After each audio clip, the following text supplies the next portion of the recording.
সম্মানিত viewers, SR blog বরিশালের পক্ষ থেকে সবাইকে স্বাগতম।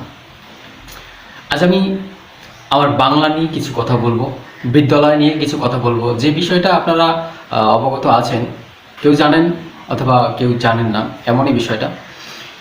বাংলাদেশে জন্মেছি এই কথাটা বলতে লজ্জা লাগে নিজের কাছেই। কেনই বা বাংলাদেশে জন্মিলাম, কেনই বা বাংলাদেশে থাকি, আমার নিজের কাছেই লজ্জা লাগে যে ভাবতে এত জঘন্য বাংলাদেশের মানুষ কেন। আমরা জানি সবাই বিশ্ববিদ্যালয় এবং ভার্সিটিতে উচ্চ শিক্ষা দেওয়া হয়। উচ্চ শিক্ষার জন্য ভার্সিটিতে লেখাপড়া করে, ভালো শিক্ষার জন্য দেশে বিদেশে বিভিন্ন স্থানে মানুষ গিয়ে লেখাপড়া করে, উচ্চ শিক্ষা অর্জন করে। এটা সবাই জানি, আমরা জানতাম। কিন্তু তার আড়ালে এমনটা কেন? যে বিদ্যালয় থেকে মানুষ শিক্ষা অর্জন করবে, যে বিদ্যালয় থেকে ফুটবে ফুল, জ্ঞানের আলোতে আলোকিত হবে সমাজের মানুষ, দেশের মানুষ, দেশ বিদেশের মানুষ আলোকিত হবে, যেখানে মানুষ লেখাপড়া করে ভালো কিছু অর্জন করে দেশবাসীকে উপহার দেবে, সেই বিদ্যালয় থেকে যদি এমনটা বের হয় তাহলে কেমন হলো এমনটা? বরিশালে শোনা গেছে একটা মেয়েকে কেন্দ্র করে বাস গাড়িগুলো ভেঙে চুরে চুরমার করে ফেলেছে। বেয়াদব ছাড়া এগুলো আর কিছুই না, এগুলো জ্ঞানী না, এগুলো গণ্ড মূর্খ বেয়াদব। ঢাকা বিশ্ববিদ্যালয়ের ঘটনা, একটা অসহায় মানুষ বলা চলে, জ্ঞান শূন্যহীন, যে মানুষটা আসলেই পাগলের মতন, পাগলই বলা চলে, যার হিতাহিত জ্ঞান নেই, সেই মানুষটাকে ওইভাবে খাবার খাওয়াইয়া তারপরে তাকে মেরে ফেলতে হবে? হ্যাঁ, কি মানবিক আচরণ এটা? হ্যাঁ, এটা কেমন আচরণ? এটা কোন ধরনের আচরণ? শিক্ষার্থী দ্বারা এটা কোন ধরনের আচরণ? এটা কোনো জ্ঞানী মানুষের কাজ? এটা কোনো জ্ঞানী মানুষের কাজ? সাধারণ জ্ঞান যার আছে সেই কাজ করতে পারে কোনো দিনও এটা করতে পারে না। এটা হলো হিংস্রতা। হিংস্রতা যার মধ্যে আছে তারাই এই জিনিসগুলো করতে পারে। জঘন্য কাজ। সে তো সেই রকমের কোনো খুনি না, সেরকমের বড় ধরনের কোনো অপরাধী না, তাকে সন্দেহমূলক এইরকমের করে তাকে পিটিয়ে একেবারে মেরেই ফেলেছ। হ্যাঁ, কত বড় জঘন্য! কি লেখাপড়া করো ভার্সিটিতে? কোন ধরনের লেখাপড়া করো? কি শিক্ষা অর্জন করেছো? ঢাকা বিশ্ববিদ্যালয় টোটাল বাংলাদেশের মধ্যে একটা শ্রেষ্ঠতম প্রতিষ্ঠান, যুগ যুগ ধরে তার সম্মান বয়ে আসছে।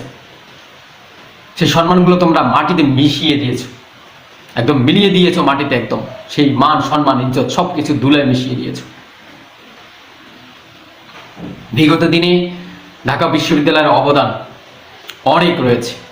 ভাষা আন্দোলন থেকে সেই বাংলাদেশের শুরু লগ্ন থেকে সেই বিশ্ববিদ্যালয়ে অনেক অবদান রয়েছে, যেটা ইতিহাস পড়লে জানা যায়। কিন্তু তোমরা এখন যারা করতেছো, যে সমস্ত কাজ করতেছো তোমরা বিশ্ববিদ্যালয়ের ছাত্ররা, শিক্ষার্থীরা, জঘন্য কাজ করতেছো, খুবই খারাপ কাজ করতেছো। এটা ধিক্কার জানায়, সাধারণ একটা মূর্খ মানুষও ধিক্কার জানায়।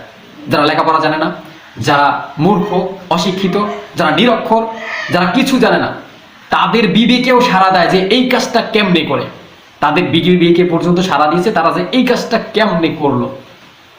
আর তোমরা একটা ভার্সিটির উচ্চ শিক্ষিত প্রতিষ্ঠানে লেখাপড়া করে, উচ্চ মানসম্পন্ন একটা প্রতিষ্ঠানে লেখাপড়া করে বিশ্ববিদ্যালয়ের শিক্ষার্থী হইয়া তোমরা এমন একটা জঘন্য নিচু কাজ করতে পারলে? এটা শুধু বাংলাদেশ না, বিশ্বের সকল মানুষ ঘৃণার চোখে দেখেছে আর দেখবেই। এটাই স্বাভাবিক, কারণ তোমরা সেই ভালো কাজ করো না, কোনো ভালো কাজ করো না। এটা খুবই জঘন্য কাজ হয়েছে। শুধরাও, এখনো সময় আছে, এখনো সময় আছে, শুধরাও। ভুলগুলো দেখো, নিজেদের ভুলগুলো আগে দেখো যে আমরা কোন ভুলের মধ্যে আছি, আমরা কি ভুল কথা বলি, কি ভুল কাজ করি। বাংলাদেশের বিশ্ববিদ্যালয় এবং ভার্সিটিগুলা বাংলাদেশ স্বাধীন করে নেয়, এই কথাটা তোমরা ভুল ভাববো না। কারণ সাধারণ যে মানুষগুলো, পথচারী, দিন মজুরি, সেই মানুষগুলো পথে ছিল। তোমরা ডাক দিয়েছ, সকল মানুষ সাড়া দিয়েছে, তাই বলে তুমি ভাবো না যে আমি করে ফেলেছি, আমরাই করে ফেলেছি, আর কেউ ছিল না। সকল মানুষের সহযোগিতায় বাংলাদেশ পুনরায় আবার স্বাধীন হয়েছে। তোমরা নিজেরা এতটা গর্বিত যে তোমরাই সবকিছু করে ফেলেছো। এমনটা ভেবো না, এমনটা কখনোই ভেবো না, সেটা ভুল কাজ। সকল মানুষ সাথে ছিল, সাড়া দিয়েছে বলেই এমনটা সম্ভব হয়েছে। সবাইকে নিয়ে কথা বলো, সবাইকে নিয়ে গর্ব করো, নিজে একা একা গর্বিত হয়েও না, অহংকারী হয়েও না, আর এমনটা খারাপ হয়েও না। ধন্যবাদ সকলকে।